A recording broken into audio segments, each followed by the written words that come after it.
All right. Hello, everyone. My name is Hannah Lupe, and I'm the managing editor here at Young Adulting Review.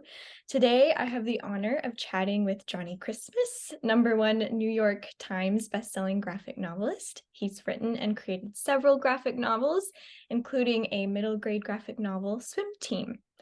Thank you so much, Johnnie, for taking the time to answer some questions with me today. I am so excited you're here. Yeah, of course. Thanks so much for having me, Hannah. Yeah. So can you tell us a bit about yourself and how you came to write and illustrate books for young audiences? Sure. Yeah, I started drawing as a little kid, writing stories as well, and always wanted to write like newspaper comics for my contemporaries, which were little kids at the time, right? Um, but I got older and I continued to write for my contemporaries, like doing stories for like other kids in high school and like trying to end up doing me and this one friend of mine, we would like do comics and pass them around the school and we like come back around and we try to answer each other's comics in that way. Went to art high school, then I went to the Pratt Institute in Brooklyn, New York for undergrad, and but always wanted to. I took an illustration degree, but always wanted to get back to comics. And finally, when I got into comics, I broke in doing a book called Sheltered, broke in as an artist, and then I eventually started writing stories for myself to draw, and then for others to draw, and it was like all over the place. But it was a great education in every side of the script writing and drawing side of it, which was very helpful um, for the craft.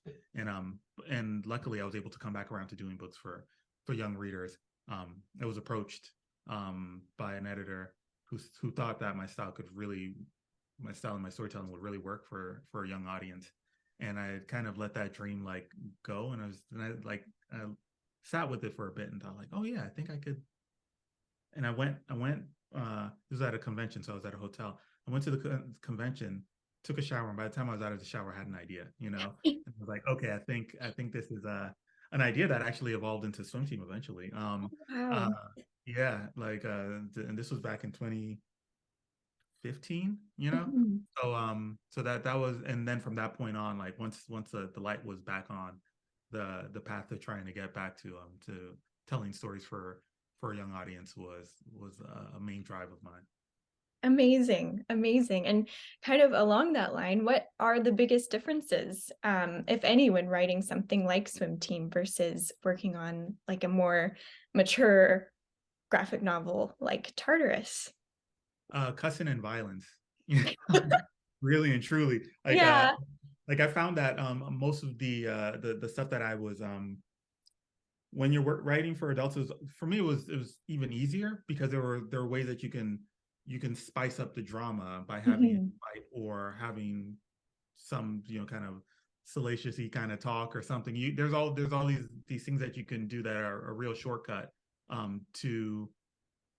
to excitement. Whereas for younger audiences, there are things that you could do there too with like funny visual kind of gags and stuff. But a Mhm. lot of it is um, building the relationships over time so that the reactions that you get are character based. So it's so it's so it takes time to build those so you can actually have the payoff later. Whereas in a like I have like a car chase for no reason or a bank robbery in an adult comic. So that was the main difference. But the same sort of planning and trying to be trying to be clear also. Like with all comics, I try to be very clear, but there's a lot of clarity that you want to leave out. You want to leave a gap for the adult reader so that they can make the jump themselves Mm. more satisfying that way, where you feel like you figured it out 2 seconds before it's revealed in the book. But Mhm. with the younger audience, you can do that, but you have to be very clear on your path so that you don't lose them. Um, Mhm. so those are the main two main differences I would say from that Very I've. cool. Very cool. And you've succeeded in both, obviously. Very amazing.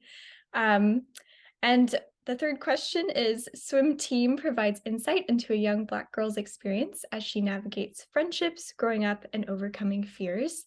What do you hope readers take away from Bree's character? I would hope that they first thing is like if they don't know how to swim, or they don't have pools in the neighborhood, or if they've had a bad experience, knowing that it's not their fault if they don't have a pool in the neighborhood, or they haven't had Mhm. experience with a pool, because that was my experience. I didn't The first time I encountered a pool, I almost drowned in it, Mhm. because I didn't have any experience up until that point, and I thought it was like my fault or a personal failing, and I was 5 years old at the time, so I Mhm. didn't realize then that I don't build swimming pools, and I don't plan urban policy, so I should have power over that. But I carried this kind of this feeling around for a long time.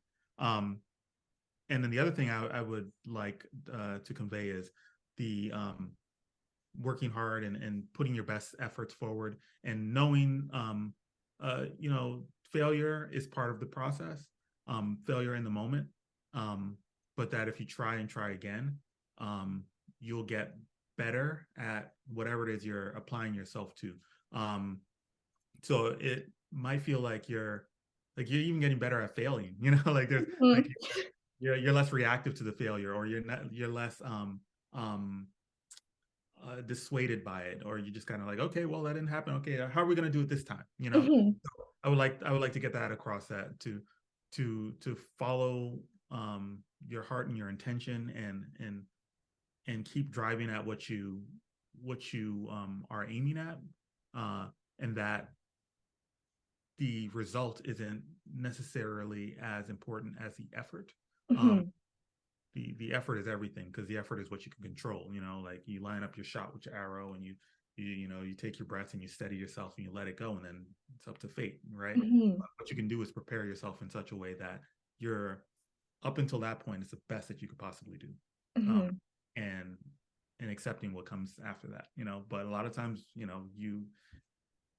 you'll probably hit your mark or get pretty close to it, a Yeah. Yeah. reasonable amount. So yeah. That's amazing. And I know for a fact, you've impacted one little girl in that very same way. She says that she's used swim team's kind of message in her experiences with gymnastics. She's like, now I do the moves, and I do them even though I'm afraid. And so she's built that courage. Very Um, cool. so the next two questions are actually from her. Her name's Juliana. She's in third grade, and she's read Swim Team over 5 times. I do. Um, Hi, Juliana. She wants you to know that she loves that the book features an all-girls swim team because she's not seen that before, and that the illustrations show all the cool moves and flips and strokes underwater. So her first question is, why did you choose a manatee as the school's mascot? Well, Juliana, I am from Florida, and Florida is one of the places.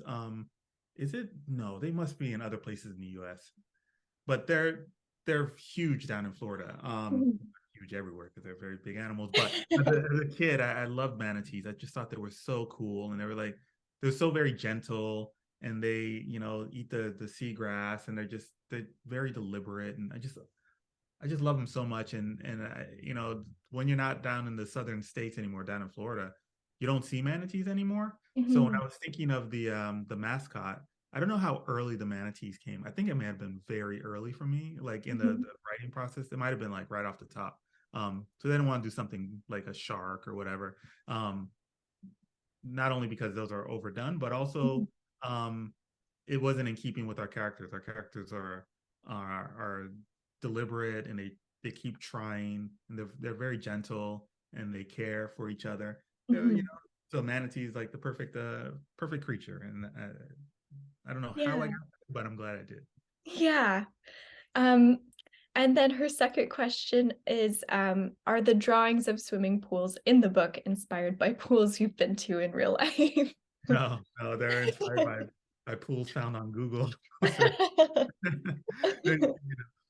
Juliana, when you're making stories, a lot of times, especially visual stories, you want to make stories that are as visually appealing as possible. So a lot of times you'll recast um, elements in your story to make the best um, to tell the story the best way in a visual sense. So sometimes you want a pool that's maybe even smaller than one you knew, if you want to make the impression that the pool is under resourced.